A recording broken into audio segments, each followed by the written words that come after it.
Yeah.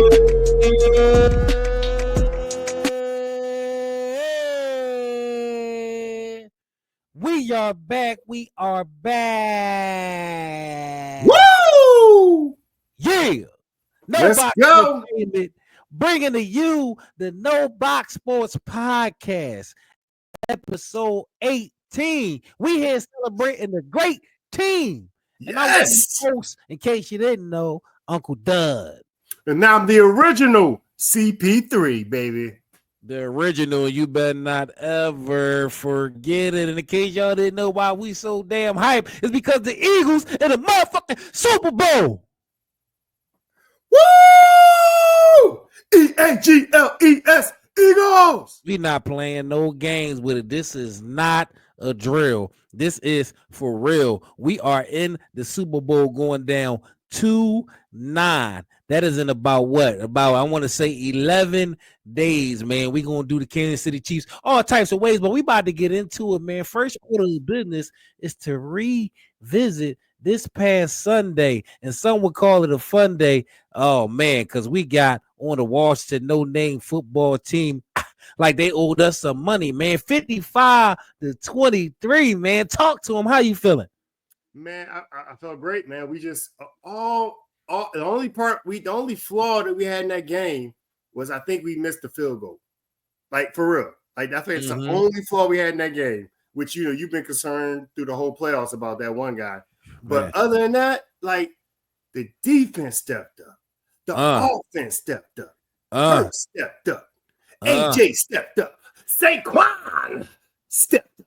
Everybody stepped up, man. Stepped up. When everybody step up, you mess around and drop 55, man. 55. What? I mean, we predicted the game. I don't think neither one of us was near 50. I mean, they got a little saying going around the city right now, and it's called belt to I mean, I think the Redskins are still sore from that butt whooping we just put on them last Sunday, man. Yeah. Total masterpiece, man.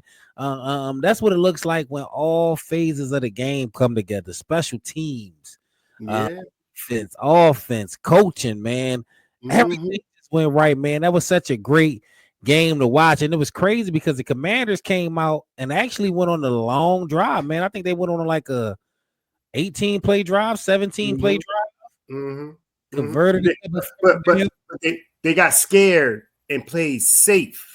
At the end, the coach just went for that touchdown instead of the field goal. Not that it would have made a difference because of the score that we did, but I mean, maybe that would have set the tone a little better for him. You know, I don't know. Psychologically, that showed me that y'all wasn't really in it to win it like that because y'all had 2 4th downs y'all went for when y'all was in field goal range. And then y'all got inside the 10, and I think y'all had a 4th and 3 and elected to kick the field goal. That don't even make sense. And y'all settled for 3. And y'all literally paid for that 2 plays later on the Eagles' first offensive play from scrimmage where Saquon Barkley, first play, toss to the outside, sweep to the outside, 2 broken tackles. And next thing you know, he hitting his head on the goalpost. I think a 70-yard touchdown, man, to start the game, man. And when you start a game off like that, man, when your best player make a play like that, the first play from scrimmage, man, the whole team just get a type of a jump. If it was any nervousness in the offense, seeing their offense go down the field like that and kind of have a slightly mild success versus our defense, then all of it went out the window once they seen basically the leader of the offense go ahead and break for 70 and show everybody that we not going for none of that today. I'm on my A game today, and I did not expect that him to break for 70 the first play. I don't know if we've seen that this season yet, but that's a hell of a way to start off an NFC Championship game, man. I mean, it's funny that I think both you and I, you know, if we check the tapes, I think we had closer games than what we had, right? For sure. But we, you know, as I thought about after the fact, you know, you hear the different people talking about the game and stuff like that. You actually thinking about the last few years of us having conference championships. They haven't actually been close. So we actually was looking at this the wrong way. Like, we haven't had a close conference, regardless of whatever you want to say. The 49ers talking about, that we knocked Brock Purdy out and that's how they won. It's like, it doesn't matter. The point is, we find a way to not make these Jones close. Let's revisit them. When we home and it's a conference championship game, we got to think more positive now from now on and be Run down the last three. Run down the last three for them. I feel like the Minnesota game, what was that, like 40? I don't remember the scores, man. We bombed them bad. Yeah. The 49ers, that was a blowout. Broke their whole team down. This was a blowout.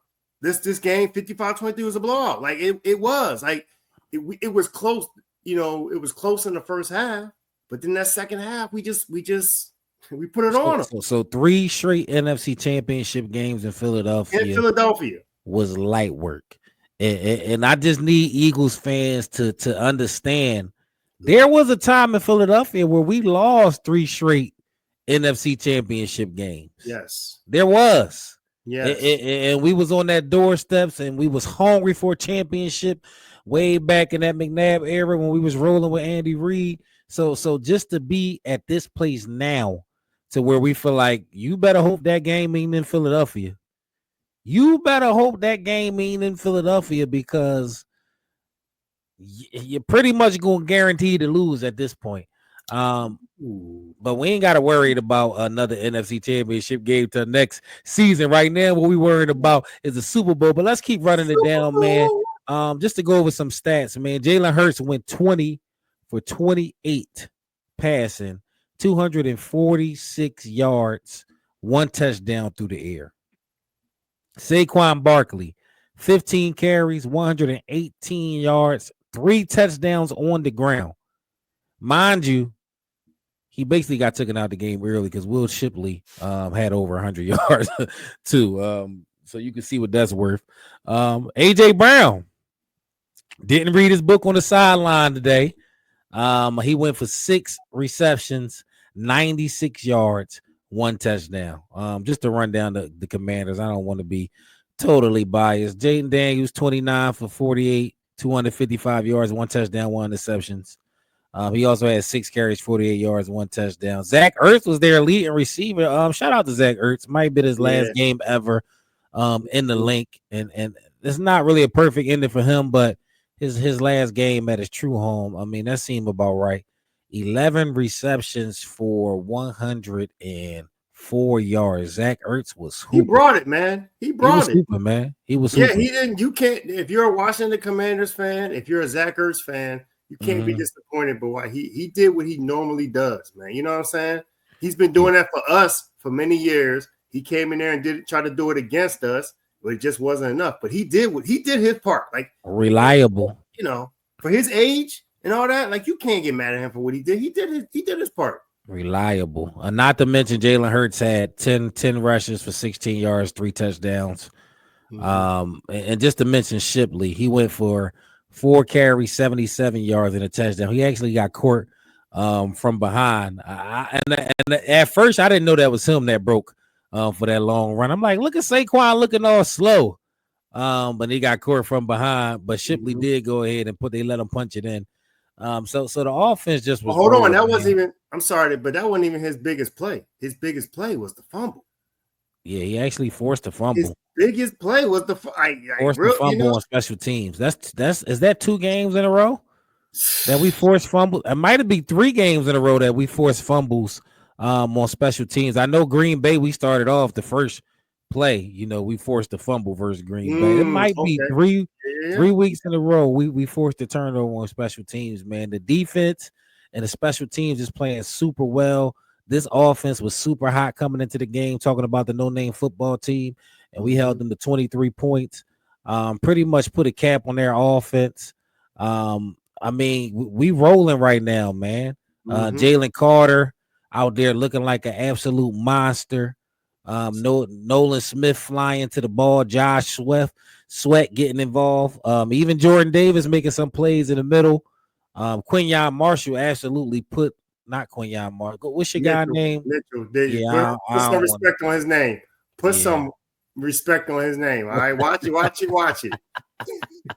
Wait, didn't somebody last show call he was going to have an interception? And what did he do? Because he's maybe the best cornerback on our team, if not the second best. Yeah, you did as a call for another rookie. interception, and he Come got on, another interception. It took him to the playoffs to start getting interceptions. I ain't hey, complaining. Complaining. I mean, because this one it me counts the neither. most. So shout out to the bull, Quinyon Mitchell, pretty much putting a straight jacket on Terry McLaurin. I think he had 3 catches. He had a late touchdown when the game was out of hand. So no. Actually, he had that in the second quarter. So, but I don't think that was against Mitchell. But yeah, man, our cornerbacks played well from Cooper Yeah, DeJean. Slade yeah. played great, man. We looking good, man. CJ, Blankenship, Mm-hmm. the guy Burke sitting up there holding his own. Man, we just looking good, man. It's looking like a real team effort. Team effort out there, man. Yeah. Zach Bond led us in tackles again with 8. I mean, Reed he had does that guy, man. We're going to have to pay it. Pro We're going to have Bowl. to figure out, make a decision with that dude. First team all pro season, first season ever at middle linebacker, man. Shout out to Zach Bond. Shout out to Howie Roseman. And all these moves he made. Jalen Hunt had 3 tackles, and that's a DN that's coming on late in the season. Rookie DN, man. We got some pieces, bro. Yo, we We really got some do. pieces, man. We got some pieces. Hold on. Hold on. Even Jordan Davis Jordan Davis got a had a sack. big sack. Jordan Davis got a sack. Yo. Burks got a sack. Nolan Smith got a sack. So we get into the quarterback. I We mean, are. that's not the issue. The only interception came from your guy, Quinyon Mitchell, man. So and we made it out this game without a significant injury. Yes. Everybody's healthy.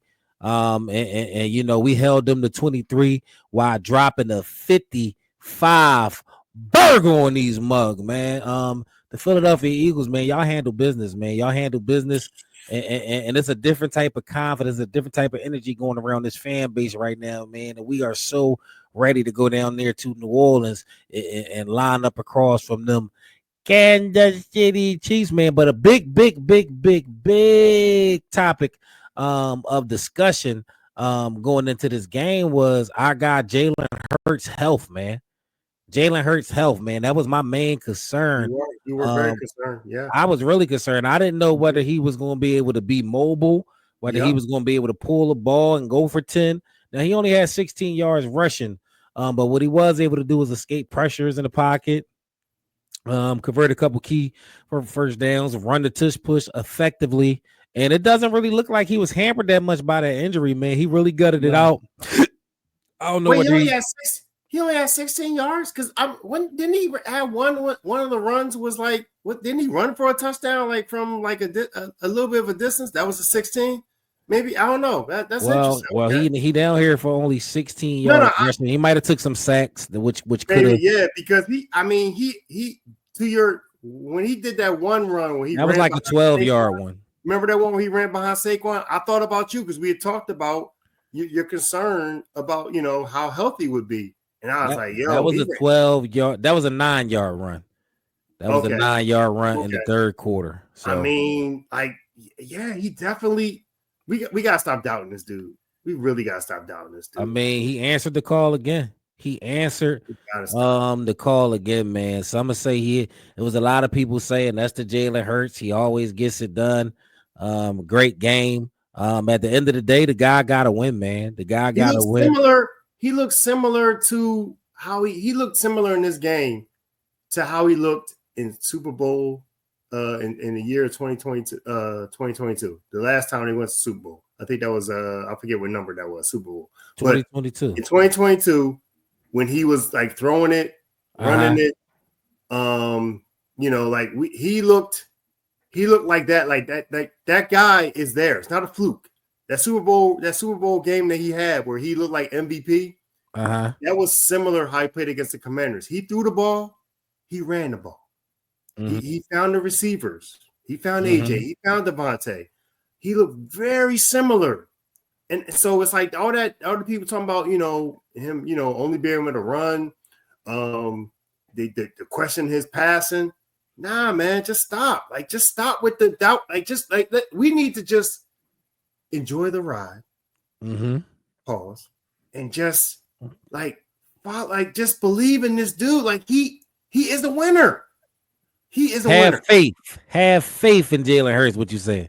So you saying that? So you saying this Jalen Hurts performance was similar to the Super Bowl performance? You know, the type of game he had as far as delivering the ball. Mm-hmm. Go ahead. Delivering the ball, running the ball, just the total package of a winning play. He was rivaling the 2022 Super Bowl appearance. And I dogged him. I remember I dogged him a little bit early in the season and stuff. I was questioning. I'm done questioning. Like I believe that going to the Super Bowl, he's going to do what it takes for the offense to put points on the board and win this game. He's going to do what it takes, man. He's going to do what it takes. Yeah. I don't want to go that far, bro. He put together a solid game. It wasn't necessarily the game I wanted to see in as far as passing goals. It wasn't that. I can't lie, it wasn't that. It was some points in the game where he took sacks where I'm just like looking at the people I'm watching the game with. I'm like, man, let the ball go. Now that fourth down, he did make some great passes. That touchdown pass to AJ Brown in the end zone, that pass to Devontae Smith on the sideline, that pass on 4th and 5 to AJ Brown, that one-on-one coverage where he just literally let the ball go. That's literally what I want him to do. When you see AJ one-on-one, that's what we pay AJ for. That's what y'all do in y'all sleep. Give the guy a chance to catch the ball. Most likely he gonna catch the ball or get a pass interference. But as far as saying his play rivaled his play didn't rival the Super Bowl to me. It was a team win. We had some turnovers. We capitalized on them. I mean, he had one passing touchdown. That's not rivaling the Super Bowl where he had, I think, 3 or 4 passing touchdowns. Whoa. Again, I'm saying in regards to how competent he looked in the Super Bowl 2022 and how he looked against. Again, you can't compare that apples to apples because in the Super Bowl, we ain't had no Saquon freaking Barkley. Like, that's a big freaking difference. Our game plan was different in 2022 than it was this year. Yeah, Saquon, but we had Miles Sanders. So running the ball was our big thing. Like, you said, running the ball was our big thing. But when it came, when we needed a pass, when we needed a first down, like you said, 4th and 5, pass to AJ. That pass was great. Pass to Devontae. We needed that pass. Pass was great. Touchdown to AJ. Like when we needed the touchdown through the air, we got it. But this year is definitely different in that we're running the ball more. I got you on that. But like, we gotta get. Do we have a great quarterback, or do we have a great running back? I mean, he might be the best running back in the league. That's what they saying. I mean, because he had 3 rushing touchdowns. I mean, 3 rushing touchdowns, that's running back type stuff. We got a running back that can actually pass the ball. I mean, that might be more dangerous to Saquon. Anytime you got a running back that can score 3 times on the ground and pass for 200 and something yards. I mean, if you want to frame it like that, I mean, yes, Jalen Hurts is that guy, the best running back in the league. Man, he's the best. He is. I'm not going to say he's the best quarterback in the league, but I'm also not going to disrespect him because he is a quarterback and say he's the best running back in the league. That's disrespectful. It's hilarious, but it's disrespectful. 3 touchdowns on the ground, man. Look, man. However you score, this is the thing. We scored what? Then we tied the record, I think, for rushing touchdowns in the conference championship or in the playoffs. 7. We had 7 of those things. Yeah. I'm fine with that. If we won the game, I'm fine with him running the ball and running 3 touchdowns and stuff like that to score. The bottom line is, though, how did we get to the place where he could do those 3 touchdowns? Remember, some of those were tush pushes. So we had to throw the ball a little bit on some of those plays to get to the goal line. Don't disrespect this guy. Some of them was running, some of them was turnover, some of them. And don't get me wrong, this is a funny question just to placate to those people trying to say he's not a quarterback and doesn't get the job done. If he was a running back, he would be the best running back in the league. But I think honestly, the best thing about Jalen Hurts is he just wins. He makes winning plays, and whether that means he has to be a running back, which at times He throw the ball like a running back sometimes. Right. And you know, it's times where you look at Jalen Hurts and say, right there, that's my quarterback. He can make any pass on the field, any pass at any time. So the truth of the matter is, I mean, he can be a running back if he need to. He can be a quarterback if he need to. But overall, he is a quarterback. Always a leader. He's Yes. always a leader, and he's always a winner. I mean, Jalen Hurts know who he is. He know he's not the most proficient pocket quarterback. He know one of the main strength of his game is his legs. And I think people do disrespect him, saying he's a running back. But when you put up a stat line like this, 3 rushing touchdowns, and 1 passing touchdowns, I mean, don't help. It don't help. It don't. But to me, I'm kind of encouraged because I don't think we've seen the best Jalen Hurts game yet. I really don't. I don't think we've seen a marquee Jalen Hurts game in these playoffs, and I do think he's due for one. And I do think that's going to come on the biggest stage in the Super Bowl. I don't think it's going to so much come to the point to where he's canceling out Saquon and Saquon's an afterthought. But I do think Jalen Hurts is going to pass for close to 300 yards this game and at least 2 touchdowns. So I'm what I seen because I did see him catch his rhythm back a little bit this game, but I can't act like he lit the world on fire because he didn't. It was some efficient passing, which we can expect. He didn't turn the ball over, which we can expect. And he got the win, which we can expect. But this is the problem that people keep ignoring. People want to focus. People want to focus on what they want to focus on. But the bottom line is we have possibly the best running back in the game right now. Oh, yeah. Okay. Oh, yeah. And you got to figure out, like, the problem is that it's not that it's hampering, because obviously in this game, I feel like we saw the best of both worlds. We saw Jalen throwing the ball, but we also saw Saquon running the ball and still dominating in his way. So it's like it was a perfect blend. So that's how we got the 55 points, but also how we got, like, how you can maybe feel like you feel about Jalen and still question stuff, but the problem is unfair because the running back is so great. There's a balance that has to happen.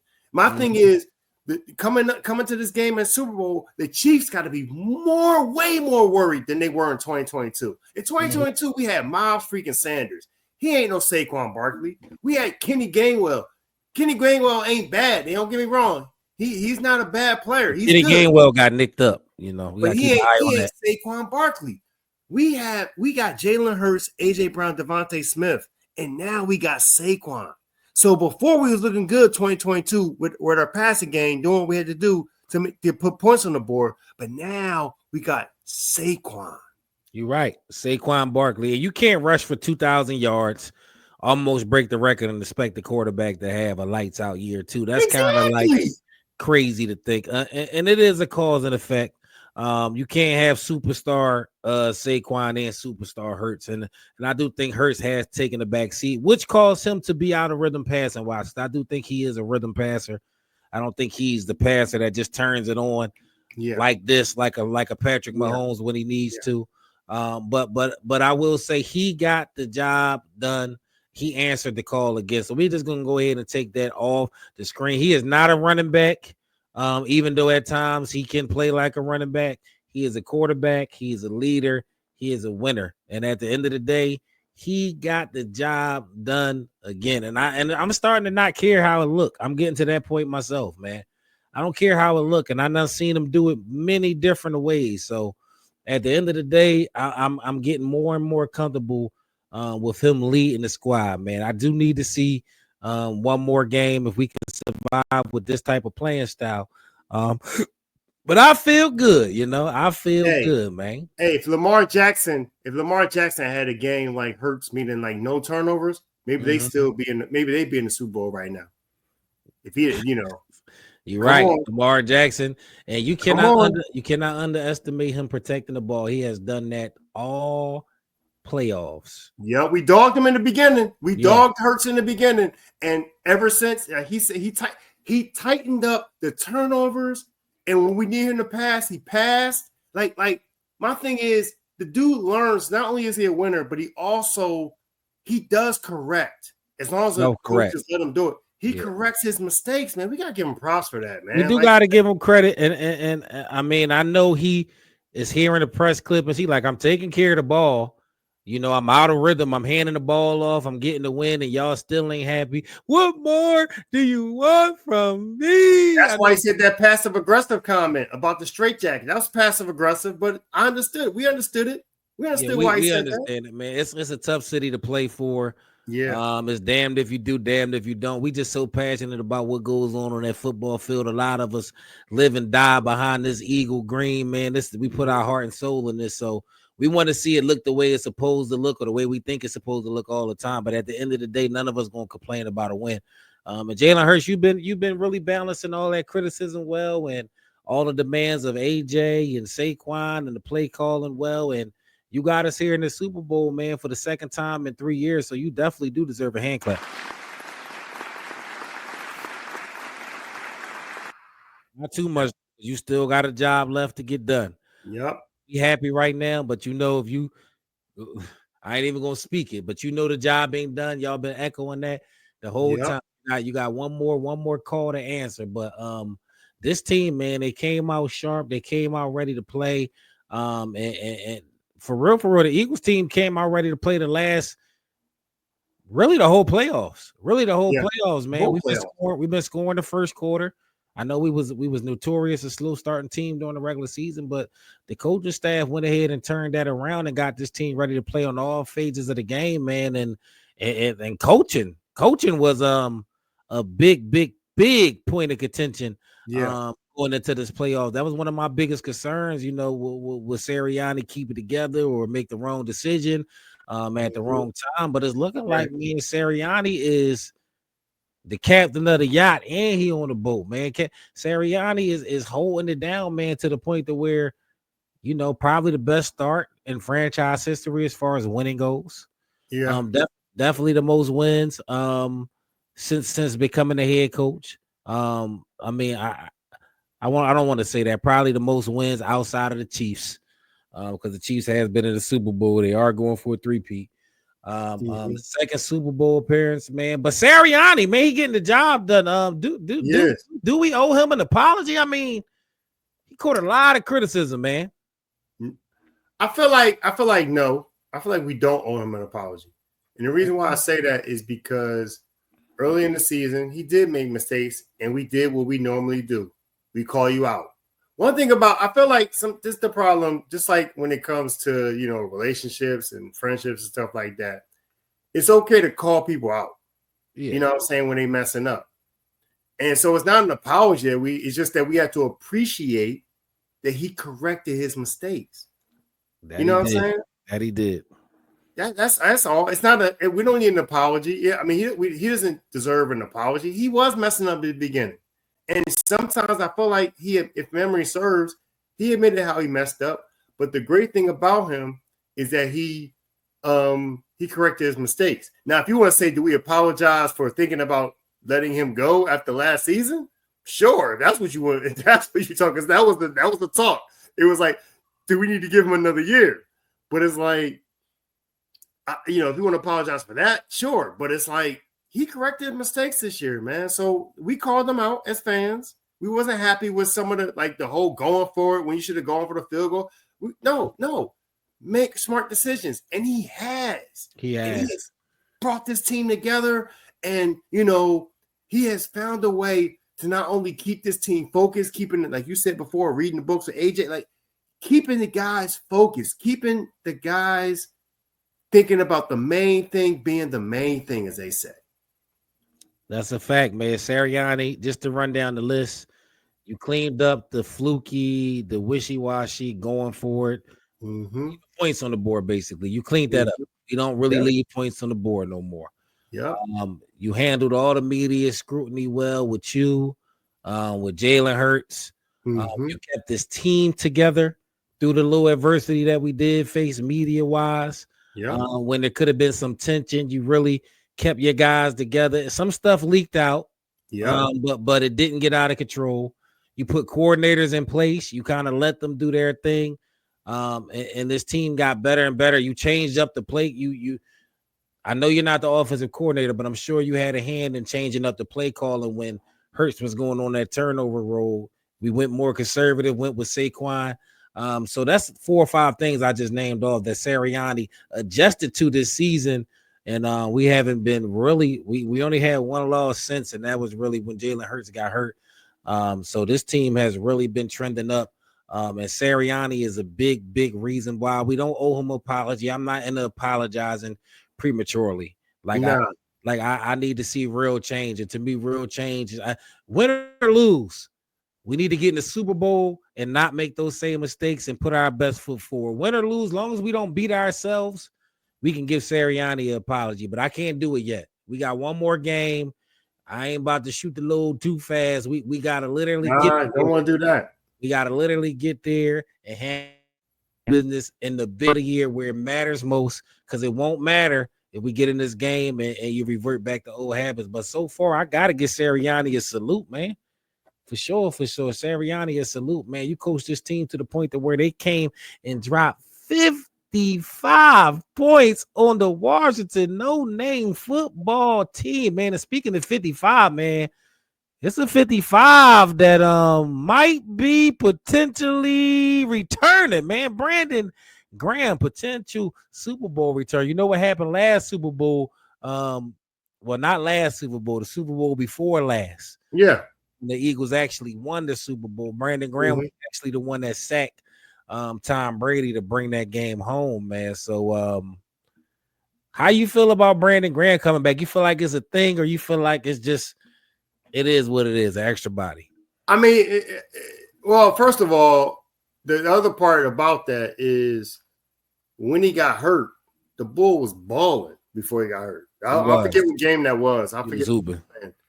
But that game that he got hurt in, he was balling that game. You know what I mean? It was bittersweet. I think he had like 2 sacks in that game or something. It's like he was the pressure, and then to find out he got hurt, it sucked. But it's like, excuse me, if he's at that level of performance, which he probably won't be. I mean, we got to keep. Yeah, that's the question. So another part I heard is that in order for him to play, we gotta sit somebody down, demote somebody. So like, who you sitting down for him? That's the other question. So it's like, honestly, when I heard about that part, we have to sit somebody down. I'm like, honestly, I don't know if I want him to come back because of how we've been rolling.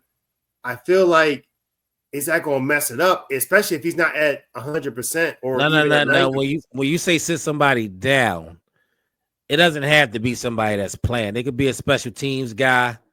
You know, it doesn't have to be somebody that's actually playing a part on our defense. For me, if this is going to be Brandon Graham last season, you got to roll him back out there. If he can get out there, you got to put him out there just for morale wise, because number one, he was one of the leaders of the team. Number two, last Super Bowl we won, man, he made one of the biggest plays in that Super Bowl. For me, just for that Super Bowl juju, I just know when Brandon Graham on that field, man, it's a certain spunk this defense play with. And when he went down, you said he was playing great. That's when our DNs were struggling when he went down. Since then, our DNs have came on. Hunt, Nolan Smith, and by the way, have anybody seen Bryce Huff? Like Bryce Huff, I don't even think Bryce Huff played last game, honestly. I think I don't know. I have to look at it. I got to watch the game again to see. But and now that you mentioned that, I'm going to look for that again. He is not on the stat sheet, and that's say that he didn't play because that happens. That's fair. But my thing is this: we got to the playoffs. I mean, I'm not. It's not like this is not like T.O. in 2004, where we wait for him to come back and we do what we do till he comes back. I don't think Brandon Graham's gonna play like that. Now, if he plays, I mean, if he proves me wrong, thank you, Jesus. But I'm just saying, I don't think he's gonna come back like that. But my thing is that I feel like we got there without him. The guy stepped up, as you just said, pretty much in so many words. He stepped up without him. Nolan Smith, Josh. So it's like, do you want to mess up that chemistry that we have? This chemistry got us to the Super Bowl. Brandon Graham didn't play in one game in the playoffs. And the chemistry that we had, special teams and defense, got us to the Super Bowl. And I'm feeling really good about the chemistry we had. I'm feeling really good about the guys that we have playing right now in special teams and defense. Do we want to affect that just for the sense of nostalgia? Because that's what I'm hearing you say is you want that nostalgia. So you saying so they just to update you, they opened up his practice window, his 21-day practice window. He is on the practice field. Obviously, he got about 9 or 8 days to get right to see if he may not play, but he did open up his practice window. So you're saying if he's able to play, if the doctors clear him, you don't necessarily want him back on the field. That's what you're saying? Because you and I both, I thought I heard you correctly. You felt like you didn't think he was going to be at 100% if he does come back. He's not. There's no way he could be. You also don't think he's going to, correct me if I'm wrong, you also don't think he's going to be at 90%, correct? Probably not, no. So we have done really good with him being at 0% because he hasn't played. So it's like, don't want to mess up that chemistry. I'm going to say no. To answer your question, I'm going to say, I think we good. Let him be the coach on the field that he's been, and let's just ride this wave. Wow. So the most longest tenure Eagle in the history of the Philadelphia Eagles for his way back from a torn tricep, and the original CP3 is saying, so what? His potentially last game of his career, the Super Bowl, he fights back to get clear, and original CP3 is saying he could watch from the sideline and be a morale coach. Because I'm more concerned about us winning a Super Bowl than worrying about nostalgia and worrying about I don't even know what the word is that you're talking about, but it's like you just want him to play because of what he's done for us in the past. The bottom line is he's not going to be 100%. We have 100% people that's ready to play, and we played well to get to this point. You want to risk that. You said it could be a special teams person, but whoever's playing on special teams, we've done enough with those special teams player, i.e. Will Shipley most recently, to get fumbles and recover them and get turnovers and stuff like that. I'm all about doing what we need to do, getting everybody that's 100% to play and beat these freaking Chiefs. I don't want to do stuff that's going to shortchange us. And it's not a guarantee that Brandon Graham playing, even if he's healthy but not 100%, being a helpful cog for us. I don't know. I get it. Me on the other hand, I say if he makes his way back and get clear, put him out there. You don't have to pay the guy 40 snaps. You don't have to play the guy 20 snaps. Give him 12 or so snaps. See if he can do something. Maybe he does get a pass rush. Maybe he do get a timely sack and stop, and then we go ahead. I would love it. But if he gets back, I say roll him out there. I do think it'd be great. Just a great story, period, for that.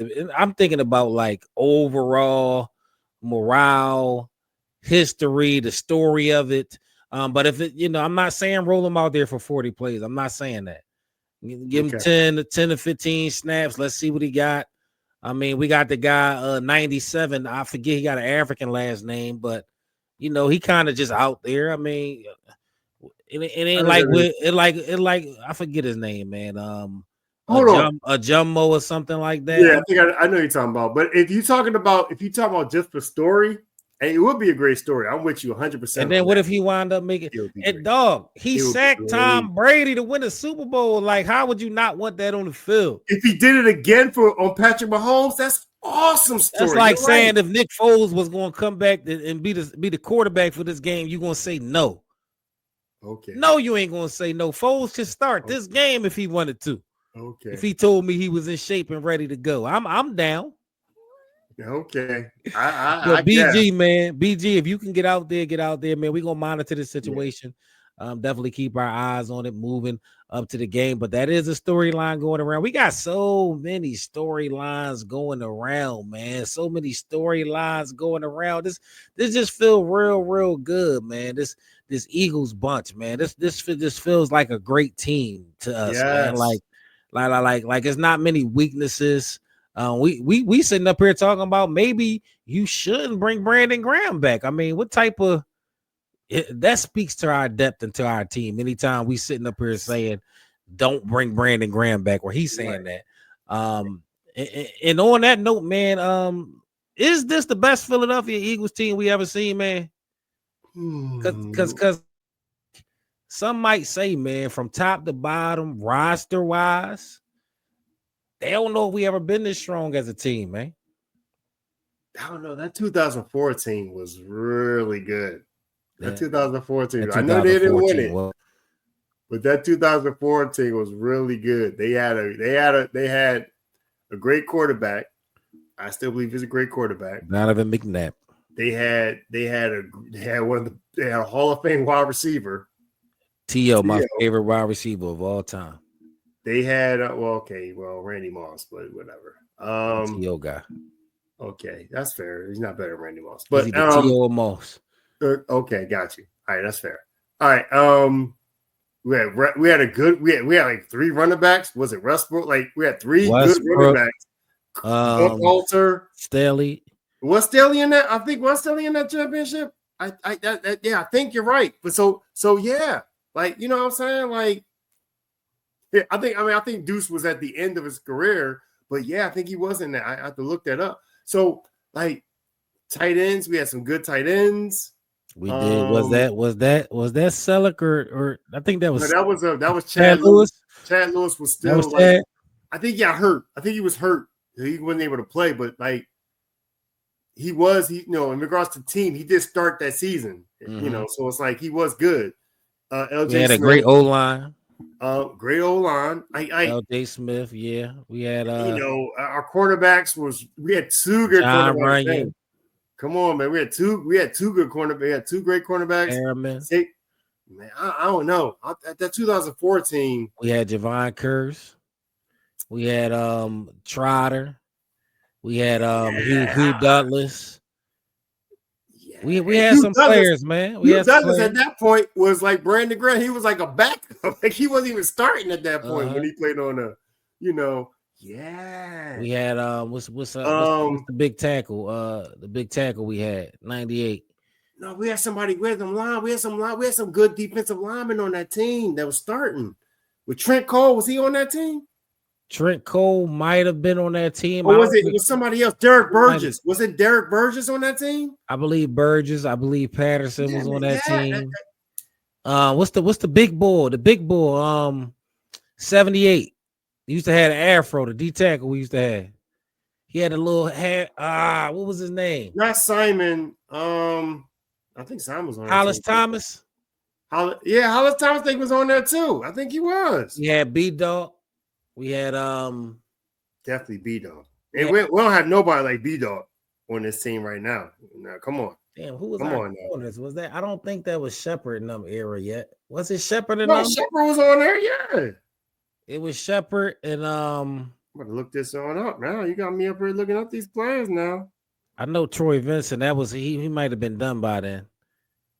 No, Troy Shelton Vincent Brown. Was on that team. Shelton I think Brown. Troy Vincent was on that team. Who? Shelton Brown, Lito Shepard was our corner. Exactly. That's good corner. Yeah, we definitely have Sheldon. Derek Burgess. I did say that. Did we have Bobby Teller in the slot? Might have had Bobby Teller in the slot, man. We had a good team back then, man. To when I think of these 2 Eagles teams, like when I look at that team felt more like a dominant team to me. Like that team when we used to roll in the stadiums. Not Bobby Teller. Mm-hmm. Who was that was Lito and Sheldon era. That was Lito and Sheldon. Lito and Sheldon at that point. Yep. Lito and Sheldon. Darwin Walker. Come on, man. Darwin Walker, 97. Michael Lewis. That was our other safety. Yeah. We had some players, man. That was a solid defense, man. That team felt more dominant than this team. This team is like a kind of like we feel like we should be like this 55-point game. That's what it felt like this team should have been the whole season. But that team, we was cooking teams. Like it was bad. I mean, we was spanking teams bad. And T.O. got hurt. I think 10 games into the season, but before T.O. got hurt, that team felt like the more dominant team. I can't lie. It felt like rolling in the stadiums. we were better than you. We were going to impose our will. It was really nothing you was going to be able to do. Yeah. So that team is close, man. The only thing I'll say, in regards to what makes you maybe think that this year is the best team ever, we definitely did not have 2 number ones like we got this year. The receivers. We did not have 2 number ones because it was T.O. and then it was Freddie Mitchell and Todd Pinkston / some people said Stinkston because like you just hate depending on what game, it's just like you just, but we got freaking AJ Brown and Devontae Smith. Those guys can start on other teams. Okay, so their receiving core, this year's receiving core was better. Definitely better. This year, tight end, I gotta say was better. I think the O line it might be a draw. The O lines was nasty all across the board. That was Runyon, Thomas, Harriman, Fraley. Yeah. Those guys was nasty, man. I'm gonna have to say the O line was a draw. I'm gonna have to say that 2014 had the better quarterback. Yeah, definitely. I mean, first of all, I like Jalen Hurts. We just talked about him, but Donovan McNabb, even though he threw a lot of passes to the ground to kind of avoid interceptions, he also could air that ball out. He could definitely air it out. And when you have T.O., like we did, like they connected on some deep balls, man, a lot of times. So yeah. So they got the edge in the quarterback. The O line is raw. The receiving game go to this year team, the tight ends and wide receivers. And you go to the defense. I think the defensive line. I don't know the defensive line. I don't know. I think with Jalen Carter and Nolan, like I feel like we might have the edge on that because of the speed of these defenses. Josh Sweat is, he's a speed guy too, kind of. He wasn't really a superstar on that team on the D line, so I'll give it to this year teams. Well, I mean, you had Javon Curse, so I guess towards the end, Javon Curse kind of cancels out Jalen Carter. So after that, who else? You know what I mean? Like the D line could kind of be a draw too. I mean, the two lines can probably be a draw. You want to go linebackers. I mean, before Dean got hurt, I would say this team had the edge in linebackers. I will give this year team the edge in linebackers. I go with that. Secondary, just because this team is young. In the secondary, I would give the edge to that 2014 because they had certified pieces: Dawkins, Lewis, Shepard, Brown, all Pro Bowlers at one point or another. None of them was rookies at that point, so I would have to get a secondary edge to that 2014. And they weren't over the hill. Like right now, we got. Now I won't say. I mean, Darius Slay is at the end of his career. Let's just be real about it. He's still playing great. I think, but because shout out to him. That dude picked up his game. He did. He did. But he's Bradbury. At the end, and then Quignon's just starting. And to your point, Lito and Sheldon was like, I don't know if they were at their prime, but they were close. If they weren't at their prime, they were definitely close. So yeah, I'm with you on that. So honestly, it's a draw D line. They won the D-backs. This team won the linebackers. It's really a toss-up, honestly. It's about what you like better as far as the team go. But I did feel like that team was more dominant. This team, I feel like, could have been way more dominant, but they getting wins. They got a better record than that team. And I'm going to say I can't make the call until the end of the Super Bowl. I'm going to tell you this right now. I feel like they're better than 2017, but they got to win that Super Bowl to make it fully the case. The problem is that people are going to argue, well, 2017 won a Super Bowl. We did. So we got to win a Super Bowl for that to be, for us to say. But I feel like if you compare it to the 2017 team, we're better than them. It's really just 2004. Yeah. If they win a Super Bowl, I have no argument with people saying this is the best Eagles team ever. If they win the Super Bowl. Okay. Because it's like you pretty much can toss a coin. We went back and forth on which position group was better. Yeah. And if they get it done, I mean, you can say this might be the best Eagles team in Eagles history. I wouldn't argue that. I don't think anybody will Yep. really argue that if they go ahead and put a Super Bowl ring on all them players we just talk about, man. I That'll agree. be a great thing, man. I agree. So we can go ahead and wrap that segment up, man. It's to be determined, basically. Yeah. To I'm be with you. determined. To be I'm with you. determined, man. But that was a great time, man. The streets went crazy after that win, 55 points. They went down to Broad Street like we'd never been there before, man. I didn't go down to Broad Street Nah. because I was there in 2017 when it was just all fresh and new and we broke through for the first time in years. I went down there then. I was in the mix because it was organic. It was just something new about that energy. Now I feel like we did it 2017, we did it 2022. And now, like this time is a bit redundant. I said I ain't going down to Broad Street, but Broad Street was rocking, man. People was down there acting crazy. It was don't get me wrong, it was good vibes. There was a lot of good vibes all over the Yeah. city. Minimum incidents, but it was incidents around there. It was a report of somebody shooting a gun in the air. That person got arrested. Don't shoot no gun in the air. There were people climbing poles as usual. That's usual behavior, but we want to urge y'all, man. It's okay to celebrate, but Yes. talk to the people. Original Yeah. CP3. Just my thing is that, like, you know, the sad thing is that we want to be able to celebrate and then be able to, like, the next day celebrate some more. We don't want to be celebrating and then have to be like, oh man, old boy celebrated a little too much and got killed, or he killed himself. Crashed out. You know, we got the young guy. I don't know his name. I feel bad for his family, but we're the young man that apparently climbed up the pole and I think had been drinking, and for whatever reason fell off the pole. And these poles ain't nothing to be falling off of. You know what I'm saying? So it's like regardless of if you were drinking or not, the point is he fell off, lost his life, and now that family is bittersweet for them. Like when they think about, regardless of what happens next, I mean, hopefully we win a Super Bowl and stuff like that. But for them, the experience is going to be, yes, we won a Super Bowl. Yay, we're Eagles fans. But then it's like, but dang, we ain't going to see our son anymore, our son or our brother or whatever anymore. Like that's just like, bittersweet, man. We don't want that. We want, you know, you want to be able to celebrate this and then just celebrate again and be able to talk about it and reminisce about it. Not reminisce and say, but, you know, I want to be able to say, yo, temper yourself. I want to be able to say, yo, Tyree, it's like, yo, see, we want to be able to be like, yo, we had a good time.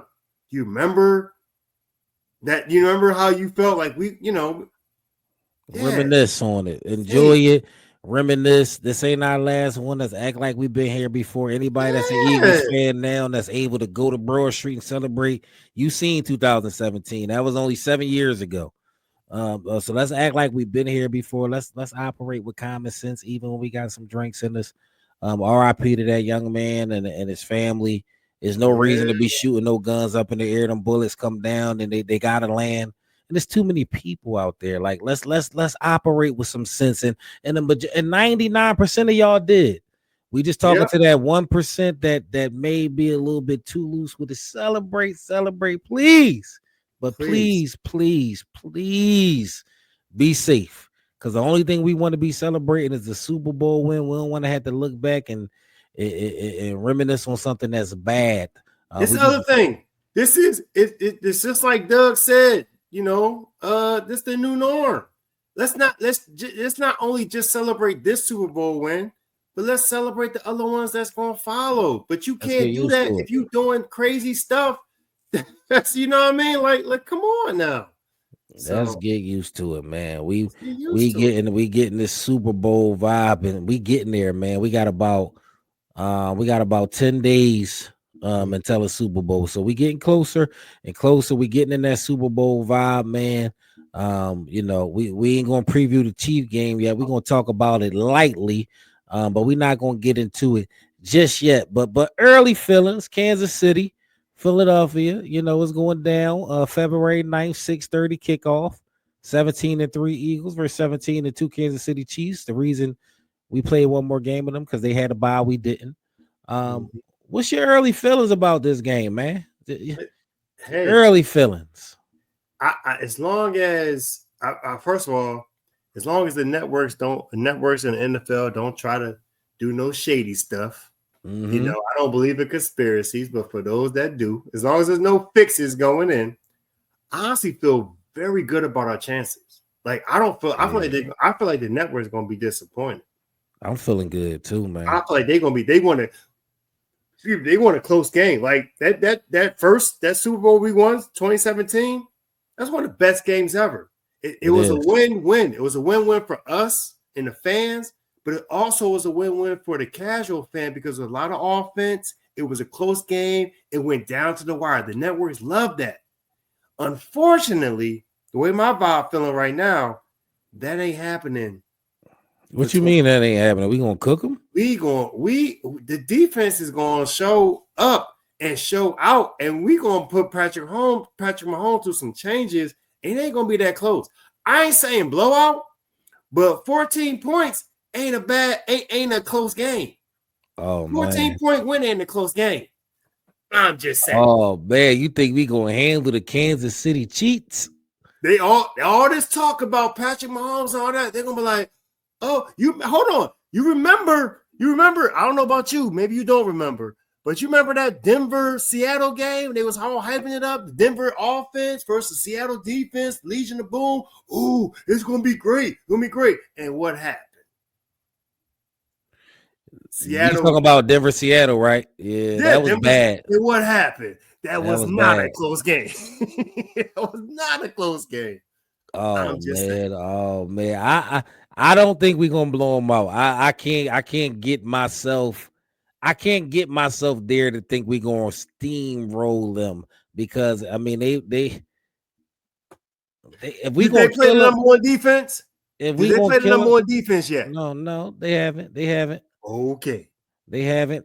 But to think we're gonna steamroll them when they just been winning on the highest level forever. 14 points. I don't know. I think it's gonna be one of them last possession or two type games. We'll pull it out some type of way, but I know America don't want to see Taylor Swift cry. I do know that. So we got that working against us, but I feel good, man. The early vibes of this game is I feel good. It's a vengeance game. All the cards lining up, three-peat.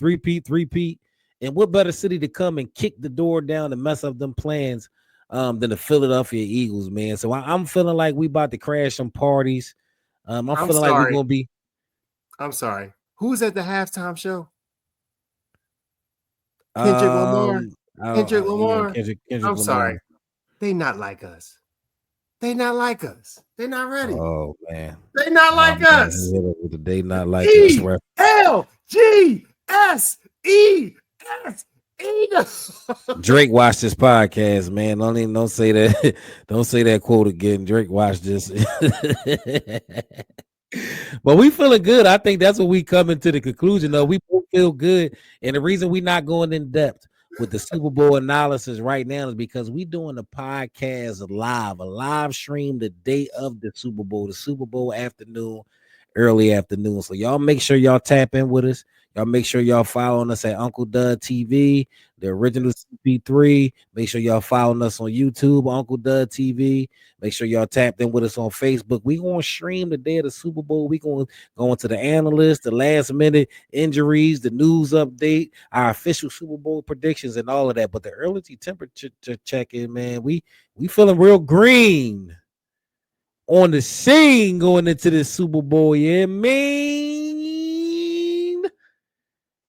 This is one of them special days because this is the No Box Sports podcast. We just happen to be a Philadelphia-based podcast. We was doing this podcast whether they win or not, and it just so happened we get the last year wasn't like this. This year we just so excited because it's our team we representing, and we just can't wait to get to that Super Bowl Sunday, man. And we gotta go ahead and recollect on the Super Bowls, man, because I feel like this about to be one we gonna add to the memory bank, man. One to the memory bank for sure. We already got some Super Bowls in the memory bank because we like I said, we not new to this, but we true to this, man. So do you got a favorite Super Bowl memory real quick? I mean, it's obviously 2017. 2017. What was you doing? not first of all, what's funny is, my dad brings it up to me all the time. When we won that, John, we got up all excited and hugged, and I think I ended up like the way the hug happened. I think I ended up hitting him in his mouth because I was so excited. You kiss your pop. But it was like we missed time to hug. We missed time to hug, and that was great. And then also just watching the different people reacting, from watching the Roots reacting, watching Kobe, like just watching everybody reaction, like that was just so awesome. We finally First one ever. Oh man. Finally, it was such a feeling, man. Nothing beats that, man. Nothing beats that first Super Bowl. Just for context, man, before 2017 Super Bowl, the number one dig against Eagles, y'all ain't got one. Y'all got no rings. They just love saying that. We were one of the most respectable franchises since the millennium, as far as winning percentages, respect, win percentages, playoff wins, playoff appearances, but we still hadn't had that ring. And it was America's favorite thing to do because we was the team that you love to hate. That was our slogan. Nobody likes us. We don't care. We had the underdog t-shirts going. It was Tom Brady and the machine still rolling in their prime, and they already had beat us. They beat us 13 years before that, and they still was going with a new variation of the machine. And man, Nick Foles and that team caught on fire. And that Super Bowl, man, I still remember it. I was watching it over my guy Mike Cribb, man. We was all in there, and watching that Super Bowl, you did not know you was going to win. You believe you were, you had some hope because you was an Eagles fan, but it was the Patriots. They cheat for the Patriots. The Patriots always win. It happened to us before. Yep. It was Nick Foles. People had doubts, and Nick Foles stood toe to toe with Tom Brady. That defense made plays when they had to, man, and we actually did it. I remember that last sack, and then seeing Brady throw that Hail Mary attempt and it go nowhere. And it was just like a feeling I can't recollect. I can't capture. It was just so unique, that feeling, because during that time I was a raging Eagles fan. Just the happiness I felt, man. I don't know if it's ever been a happier day in my life as a sports fan, man. That was a day I honestly didn't know if I was ever going to see as an Eagles fan. Just to be honest with you, with our history, you had to be okay in your psyche. You had to tell your psyche, I'm okay if I never win a Super Bowl, because we just went through so much stuff. Yes. And when that happened, man, we were just hugging each other. I ain't accidentally kissed nobody, but we was hugging each other. We was jumping all around. I ain't accidentally kissed nobody. Yeah, that's crazy. I don't know what you're talking about. I don't know if you're trying to imply that with me, but yeah, that's crazy. We hopped in the car. We drove down we did drive down the Broad Street that night. And we celebrated. The energy was so great, man. We were just hugging random people, high-fiving random people, dancing in the street. Yeah, man. That was a joy and a time that I don't think will ever be recaptured in Philadelphia sports history. But we could come close this coming Sunday, man. That was my favorite Super Bowl memory. That whole day, that parade, man, that was just, I felt so good waking up that next day after that Super Bowl, man. Yeah, I want to feel that way again. Yeah, I'm anticipating feeling that way again. It's a little different this time around because I'm feeling good going. That one I was nervous. This one I'm feeling real good. So I think that was both of our favorite Super Bowl memory. We just, talked about it from a little different perspective, And we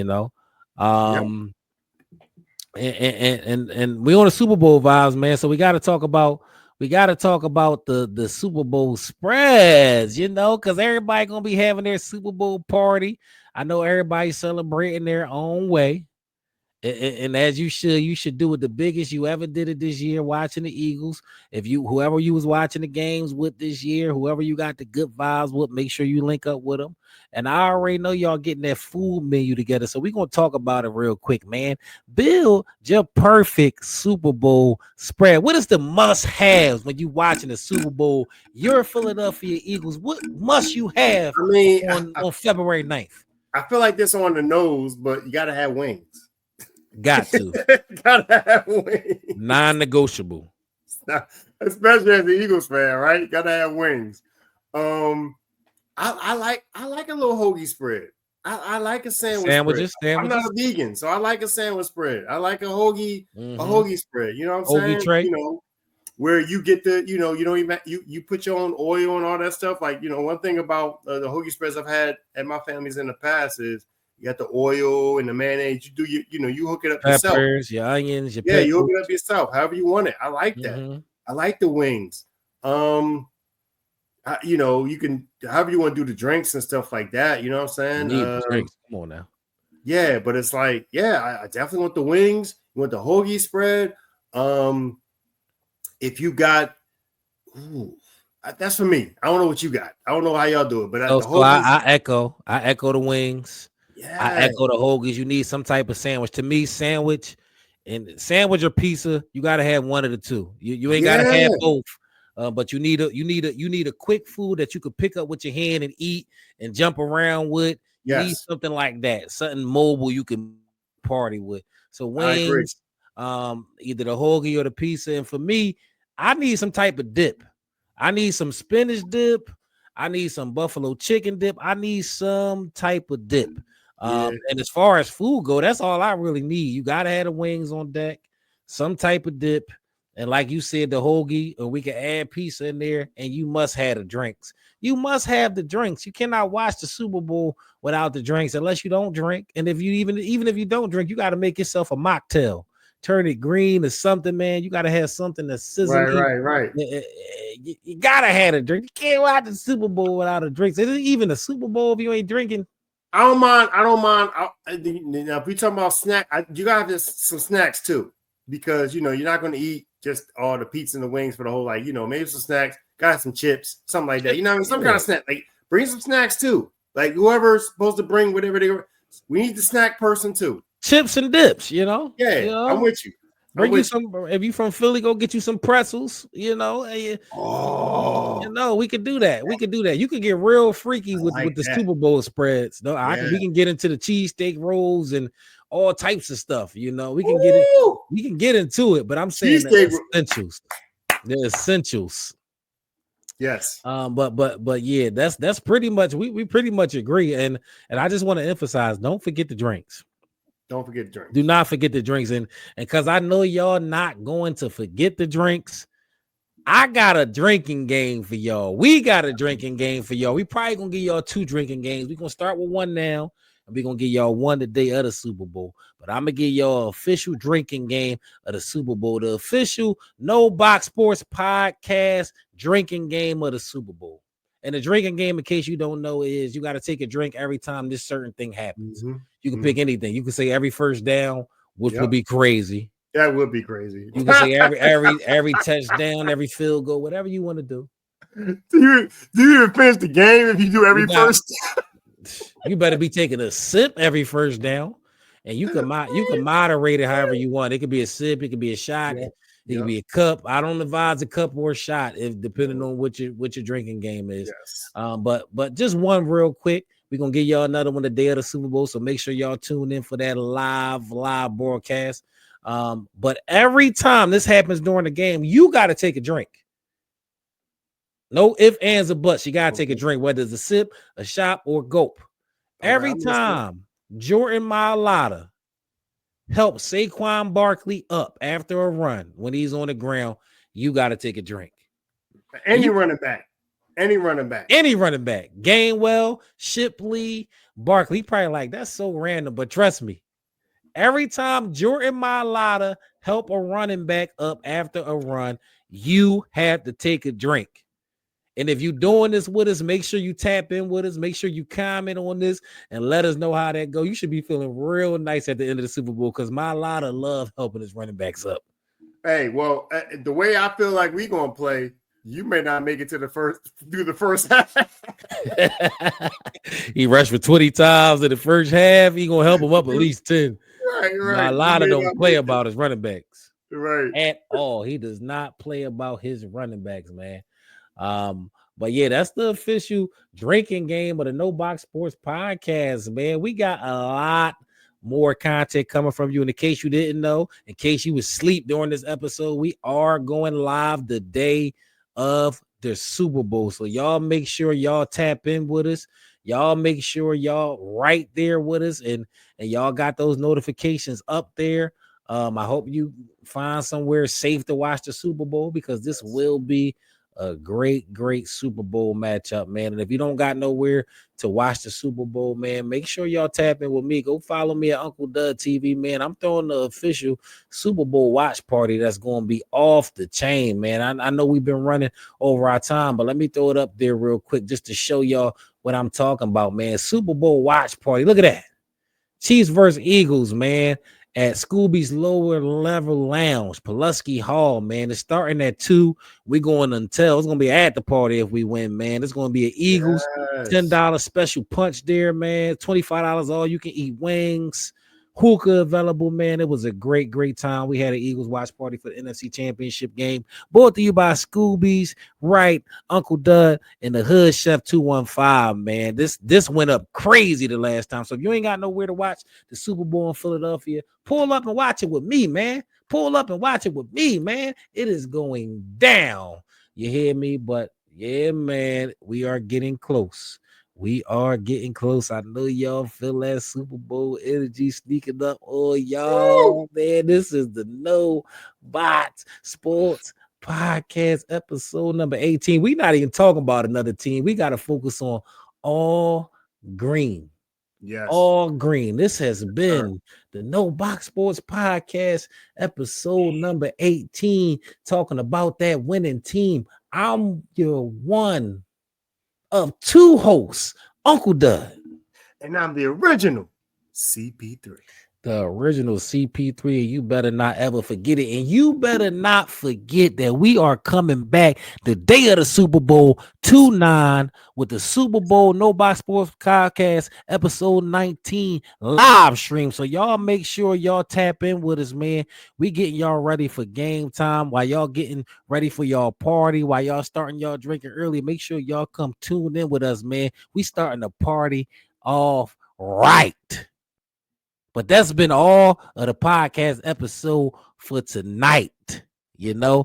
And until next time, get them vibes up. It's all green. We bleeding green. We coming for them Kansas City Chiefs. Oh, man, Taylor Swift, you better bring some tissues with you. It's going down, man. I can't wait. I don't even know what to do with myself, man. So we just go ahead and get out of here and holler at y'all very soon. It's been one. Peace. Tell him how you feel. Tell him what kind of hell you've been catching. And